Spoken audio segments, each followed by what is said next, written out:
Hi hello నమస్తే welcome back to the channel. నేను మీరామ్. సితారా entertainment సంబంధించి నాగవంశీ గారు మ్యాడ్ 2 చిత్రాన్ని మొన్న రిలీజ్ చేయడం జరిగింది. అయితే ఈ చిత్రానికి సంబంధించి నెగిటివ్ రివ్యూస్ రాసి కావాలని సినిమాని పోక్ చేసి మరి సినిమాని ఇబ్బంది పెడుతున్నట్టుగా ఆయన నిన్న జరిగిన ఒక ప్రెస్ మీట్లో మాట్లాడడం జరిగింది. అవి ఫుల్ వైరల్గా మారాయి. ఆయన ప్రధానంగా చేసినటువంటి ఒక ఏదైతే వ్యాఖ్య ఉందో చాలా హాట్ టాపిక్గా మారింది. మీరు కావాలనుకుంటే బ్యాన్ చేసుకోండి నా చిత్రాన్ని అని అయితే మాట్లాడు. ఒకసారి వీడియో ప్లే అవుతుంది, ఒకసారి చూడండి.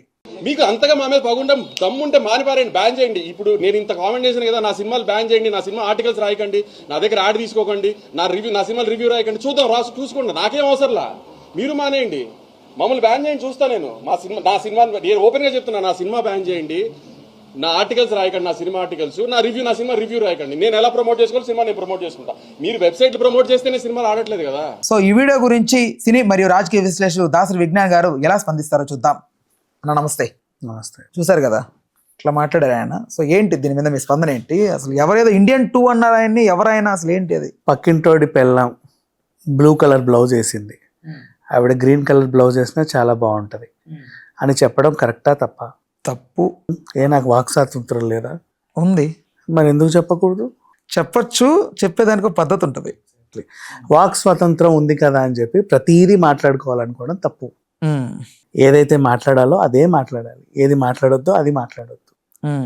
ఏది అంటే దాంట్లో కూడా మనం మాట్లాడే అంశంలోనూ కూడా మనం ఇంతకు కూడా మాట్లాడుకున్నాం, ఫ్యూచర్లో దానివల్ల పరిణామాలు ఎలా ఉంటాయో కూడా మైండ్లో పెట్టుకొని మాట్లాడుకోవాలి. ఇప్పుడు ఆయన ఏమన్నారు నాగవంశిని అంటే, నా సినిమా గురించి అసలు పాజిటివ్ నెగిటివ్ మీరు మాట్లాడడం మానేయండి అన్నాడు ఆయన. మాకు వాక్ స్వాతంత్రం లేదా, మేము మాట్లాడకూడదా? నువ్వు మరి అట్లాంటప్పుడు సినిమాలు ఎందుకు తీస్తున్నావు? నేను ఎవరు తీయమన్నాడు సినిమాలు? మేము మాట్లాడకూడదా నీ గురించి అని అంటున్నారు. ఏం మాట్లాడాలి నువ్వు? సినిమా ఎలా ఉంది, ఎలా నీకు నచ్చిందా లేదా అంతవరకే చెప్పు. ఆ కలెక్షన్స్ ఎన్ని వస్తాయి నీకెందుకు? అది ఆయన వ్యాపారం. ఇప్పుడు మనం వెళ్ళి ఉడిపిలో టిఫిన్ తింటాం, ఇడ్లీ వడ పూరి అడుగుతావు, వాడు 100 రూపాయలు 150 బిల్ వేస్తాడు. ఆ గల్లపెట్ట తీసి ఈరోజు నీ కలెక్షన్స్ ఎంత అని ఎవడైనా లెక్క పెడితే ఎలా ఉంటుంది? ఇక్కడికంటే నాకు ఆ మాత్రం హక్కు లేదా? మరి అట్లాంటప్పుడు రోడ్డు మీద టిఫిన్ సెంటర్ ఎందుకు పెట్టావని అడుగు. ప్రతిదీ మాట్లాడడానికి మాట్లాడుకోవడానికి చాలా ఉంటాయి. మరి ఎందుకు ఇంటర్వ్యూలు కానీ ఇవన్నీ కూడా ఆయన ఎందుకు? అదే అంటున్నా, అదే అంట. మరి ఎందుకు ఇస్తావు ఇంటర్వ్యూలు, మరి ఎందుకు తీస్తావు సినిమాలు అంటే? అయితే ఇంటర్వ్యూలు చేసినంత మాత్రం, సినిమాలు తీసినంత మాత్రం ఆయన కలెక్షన్లో నీకు చెప్పాలా? నాట్ ఓన్లీ ఫర్ అంటే వీళ్ళు చెప్తోంది ఏంటంటే సినిమా బాగలేదని ఒక రివ్యూ వచ్చిందంట. ఆయన బాధ ఏంటంటే వంశీ గారిది ఒక రివ్యూ వచ్చింది, అయిపోయింది అక్కడ క్లోజ్. మళ్ళీ దాని కలెక్షన్స్ పెరుగుతున్నాయని, దాని సినిమా చూస్తున్నారని, ఎందుకు చూస్తున్నారు మీరు, చూడకండి సినిమా బాగలేదని నేను చెప్పాను కదా అని సోకాల్డ్ పర్సన్ అంటుంటే దానికి ఆయన రియాక్ట్ అయినట్టు తెలుస్తుంది. చూసేవాళ్ళు చూస్తుంటే వీళ్ళ ప్రాబ్లం ఏంటి? అదే. నెక్స్ట్ ఇదంతా ఎక్కడి నుంచి మొదలైందో చెప్పనా? గేమ్ చేంజర్ నుంచి స్టార్ట్ అయింది. గేమ్ చేంజర్ అనే ఒక సినిమా రిలీజ్ అయిన మొదటి రోజు మాకు మొత్తం ప్రపంచంలో ఎక్కడ లేని ధనమంతా మాకు ఈ రోజే వచ్చేసింది అని వాళ్ళు పెద్ద పోస్టర్ వేసుకునేసరికి థియేటర్లలో ఏమో అసలు ఫస్ట్ షో బెనిఫిట్ షో నుంచే 4-5 కంటే ఎక్కువ ఉండట్లేదు, మీకు 40-50 కోట్లు ఎక్కడి నుంచి వచ్చాయి అని వాళ్ళ ప్రాబ్లం. ఫ్రాంక్లీ స్పీకింగ్ నేను వెళ్ళింది ఎప్పుడు 7 o'clock షోనా, 7 అనుకుంటా. 26 మెంబర్స్ ఉన్నారు, అందులో 6 మెంబర్స్ ఆ అబ్బాయి, ఆయన ఎవరు చింపిన బట్టలు వేసుకుంటాడు, బోలే షావలి ఎంట పెట్టుకొని 6 వెంట పెట్టుకొని వచ్చాడు. మేము 6 వెళ్ళాము, ఇంకా మీతో పాపం ఎవరు వచ్చారో తెలియదు. సో అలా ఉంది. నువ్వు కలెక్షన్స్ చెప్తే I can't believe because we have seen కాబట్టి. అలా అందరూ అన్ని చూశారు, ఎవరు వెళ్ళిన థియేటర్లు కూడా ఫుల్ లేవు ఎక్కడ కూడా. మరి ఇన్ని కలెక్షన్స్ ఎలా వచ్చాయి? మేబీ మా థియేటర్లోనే ఆడలేదేమో, ఊరంతా ఆడిందేమో అని అనుకున్నారు. అందరు అదే చెప్పేసరికి ఇట్స్ ఫేక్ అన్నారు. తర్వాత ప్రొడ్యూసర్స్ వాళ్ళే ఒప్పుకున్నారు కూడా, అవునండి ఏదో ఇక చెప్పాల్సి వచ్చింది కాబట్టి చెప్పాం. ఓకే, అప్పటి నుంచి ఎవరు కలెక్షన్స్ చెప్పినా జనాలు నమ్మట్లా. ప్రాబ్లం అది. ఇక్కడ జనాల తప్పు కూడా లేదు. వాళ్ళు నిన్ను కలెక్షన్స్ అడగమని జనాలు ఎప్పుడు చెప్పలా, నిన్ను కలెక్షన్స్ చెప్పని జనాలు ఎప్పుడు అడగల.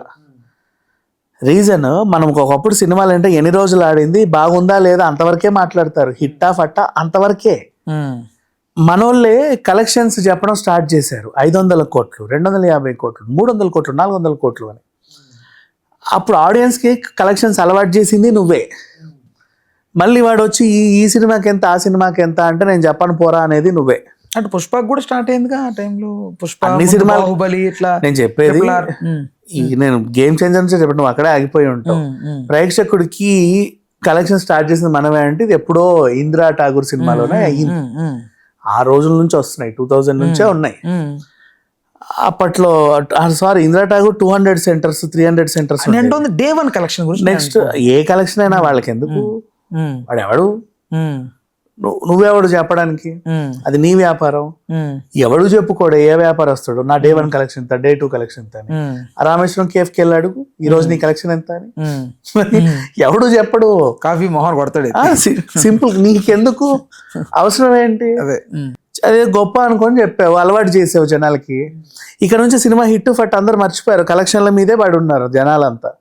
ఈ వీళ్ళందరూ వస్తూ ఇంకా వీళ్ళ పీక్స్ లెవెల్ ఎక్కడికి వెళ్ళిపోయిందంటే ఇంకా సినిమా కూడా చూడట్లా, అది బాగుంది బాగాలేదు ఇక అనవసరం మనకి. ఒరే డే 1 ఎంత కలెక్షన్ వచ్చింది 5 CR అంట, డే 2 17, అదేంట్రా పెరిగింది, ఓ అందరు వెళ్తున్నారో ఓకే. అదేంటి డే 1 నెగిటివ్ టాక్ వచ్చింది, వీళ్ళందరూ ఎట్లా వెళ్తారు ఆపు వాళ్ళని. ఇలాంటి వాళ్ళు తయారయ్యారు. ఈ హంగామా అంతా చూసిన తర్వాత నాగవంశీకి పిచ్చెక్కింది, మీరు నా సినిమాకి అసలు పట్టించుకోకండి రా బాబు, అది పాజిటివ్ అయినా నెగిటివ్ అయినా మీరు పట్టించుకోకండి. ఆయన చెప్పాడు కదా పాప ముందుగానే, ఇది logicless cinema, at the same time కథ ఉండదు. అందరూ చెప్పారు. ఇప్పుడు ఒక నిమిషం కొన్ని ఉంటాయి, జనాలకి ఈ మధ్య విపరీతంగా తయారయ్యారు, కథలేదు కథలేదు కథలేదు అంటారు. హారర్ మూవీ కావాల్సిందేంటి, కథ ఏంటి అని అడగొద్దు ఎప్పుడు కూడా. హారర్ కావాలి, భయపెట్టిందా లేదా, that's all. Comedy cinema comedy కావాలి, కామెడీ సినిమా అయినా అంతే, నవ్వించిందా లేదా, కథ ఏంటని అడగొద్దు. ఆ పలానా 7 ఉంటాడు, వాడికి 3 పిల్లలు, ఇవి అవసరం లేదు. నవ్వించిందా లేదా. ఇప్పుడు ఎంటర్టైన్ కి సంబంధించిన సినిమాలు కొన్ని ఉంటాయి, like Robinhood as well as Mad. Robinhood లాంటివి ఏంటంటే హెవీ బడ్జెట్ తో తీసి నవ్విస్తూ ఉంటారు, కిక్ లాగా. అంటే ఏం లేదు, ఇప్పుడు నువ్వు నేను జోకులు వేసుకోవాలంటే ఎరా బడుద్దని నీ పక్కన నేను హెలికాప్టర్లో వెళ్ళాలి, నువ్వు పైనుంచి ఇంకో రాకెట్లో నా దగ్గర రావాలి, అంత బడ్జెట్ పెట్టాలి ఒక డైలాగ్కి. అదే అంటే ఆ లెవెల్ జోకులు ఇవి. నెక్స్ట్ ఇదంటావా మ్యాడ్ అంటావా, సరదాగా నడిచేవి. అండ్ మ్యాడ్ గురించి మళ్ళీ చెప్పాలి అంటే అలాంటి క్యారెక్టర్స్ క్రియేట్ చేయడము ఒక సవాల్తో కూడిన పని, చాలా మందికి తెలియదు, ఈవెన్ నాగవంశీకి కూడా తెలియకపోవచ్చు. పుష్ప లాంటివి, అమృతం లాంటివి ఇవి చాలా రేర్. ఇప్పుడు పుష్ప ఉన్నాడు, వాడికి ఒక మిషన్ వస్తుంది అంతే. ఇప్పుడు ఫస్ట్ లో మిషన్ ఏంటి, జస్ట్ ఫోటో, పిల్లం ఫోటో అడిగింది, ఫోటో అడిగితే సీఎంని అడిగితే వాడు చీపు అన్నాడు, సీఎంని మార్చని సరే ఫోటో తెచ్చుకొని ఇంట్లో పెడతా. ఆ మిషన్ కోసం కష్టపడ్డాడు. ఆ మిషన్ సక్సెస్ అవ్వాలంటే వాడికి 500 కోట్లు కావాలి. వాడుకుంటే ఒకటే ఒక సోర్సు, ఎర్రచందనం. దాన్ని దాటించాలి, నువ్వు ఎట్లా దాటిస్తావు నేను చూస్తాను, వీళ్ళందరూ వస్తారు, వాళ్ళందరినీ తట్టుకొని దాటించి డబ్బులు తెచ్చి సక్సెస్ అవ్వాలి. నెక్స్ట్ మళ్ళీ పుష్పకి ఇంకో టాస్క్ వస్తుంది, ఏదైనా రావచ్చు, 100 టాస్క్ అవును కదా. అట్లాంటి సినిమా క్రియేట్ చేయడం గ్రేట్. క్యారెక్టర్స్ అవే ఉంటాయి, నడుస్తూ ఉంటాయి. మళ్ళీ నెక్స్ట్ సినిమాలు కూడా అనసూయ పగదించుకోవడానికి వస్తుంది, సునీల్ వస్తాడు, వాళ్ళు వస్తారు, వీళ్ళు అందరూ ఉంటారు, ఇంకా కొత్త క్యారెక్టర్స్ కూడా రావచ్చు. బట్ అది సాగుతూ ఉంటుంది. ఇప్పుడు ఈ మ్యాడ్ కూడా అంతే.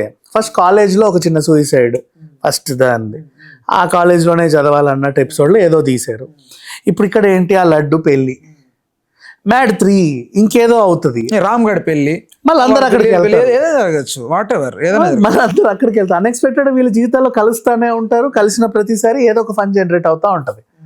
అట్లా 100 సినిమాలు తీయొచ్చు మ్యాడ్ పైన. అది హిట్టా ఫట్టా అంటే హిట్టే, ఎందుకంటే ఆ కాన్సెప్ట్ క్రియేట్ చేయడమే గ్రేట్. తర్వాత నువ్వు దాన్ని ఎన్నైనా కొనసాగించు. ఇట్లా ఉంటాయి కొన్ని కాన్సెప్ట్స్. మ్యాడ్ అనేది చాలా గ్రేటెస్ట్ కాన్సెప్ట్ చెప్పాలంటే. నెక్స్ట్ మళ్ళీ ఇప్పుడు నీకు సంక్రాంతికి వస్తున్నా కూడా ఒక కాన్సెప్టే, వాళ్ళకి ఒకటే మిషన్ ఇచ్చారు, ఆకెళ్ళని కాపాడమని. ఫ్యామిలీ అందరు కలిసి కట్టుకొని అందరినీ సర్వనాశనం చేసి ఏదో చేసి మొత్తానికి ఆయన తెచ్చిపెట్టారు. ఇప్పుడు మళ్ళీ ఇంకో మిషన్ వస్తుంది, దాన్ని ఎలా ఇదే ఫ్యామిలీ మళ్ళీ ఎలా డీల్ చేస్తుంది అనేది నీకు అర్థమైంది. ఇలాంటివి కాన్సెప్ట్స్ క్రియేట్ చేయడం చాలా గ్రేట్. సో అలా ఈ కాన్సెప్ట్స్ స్టార్టింగ్ అర్థం కావు జనాలకి, మెల్లిమెల్లిగా అర్థం అవుతాయి. కొన్ని సినిమాలు అంతే, ఫస్ట్ డే సెకండ్ చేత అంటారు, స్లోగా అందరికి అర్థమవుతా ఉంటాయి. పుష్ప కూడా స్టార్టింగ్ నెగిటివ్ టాక్ వస్తే 3 రోజులు ఎవడు చూడు, ఇంక్లూడింగ్ మీ. తర్వాత రీలోడెడ్ వర్షన్ కూడా కుప్పలు తెప్పలు వెళ్ళారు.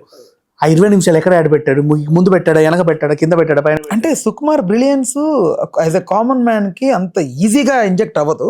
బట్ చూసే కొద్ది వాడు చూసి వచ్చిన తర్వాత వాడికి 2 days తర్వాత వాడికి వస్తుంటది, అరే ఏదో ఉందిరా అని. అదే వాడు ఫస్ట్ డే ఏం బాగా అవతల వాడు మైక్ తీసి వేస్తాడు అసలు బాగాలేదని. తర్వాత వాడికి అర్థమైన తర్వాత వాడే చూస్తాడు 20 నిమిషాలు ఎందుకు యాడ్ చేశారని.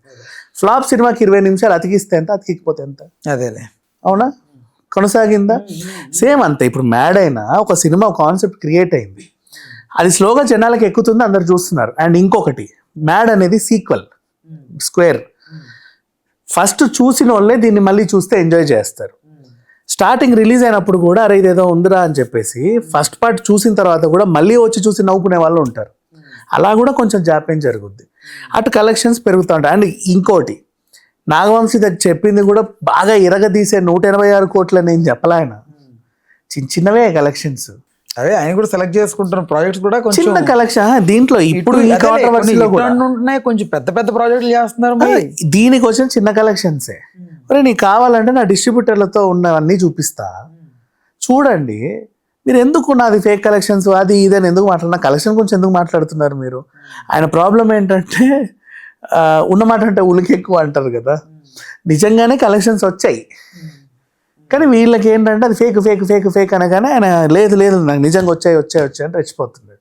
బట్ నిజంగానే వచ్చుంటాయి. వచ్చినా రాకున్నా సినిమా కలెక్షన్లు ఆడియన్స్కి చెప్పకండి, అవసరం లేదు. వాడికి అనవసరమైన టాపిక్ అది, వాడు తెలుసుకోవాల్సిన అవసరమే లేదు దాని గురించి. అట్లా మీరు చెప్పి అలవాటు చేయకండి. అలవాటు చేశాక వాడు మళ్ళీ నువ్వు ఏదైనా చెప్పకపోతే మాకు తెలుసుకునే ఇది లేదా అంటాడు. నువ్వు ఏదైనా పొరపాటున నువ్వు ఎందుకు ఇలా మాట్లాడమంటే మాకు మాట్లాడే హక్కు లేదా అంటాడు. అటు ఉంటుంది ఇటు ఉంటుంది. వాడు అలా అన్నా ఇలా అన్నా నీకే ఇబ్బంది, ఎందుకంటే వాడు అలా తయారు చేసిందే నువ్వు కాబట్టి. రైట్. ఓకేనా, thanks for the time, thanks for information.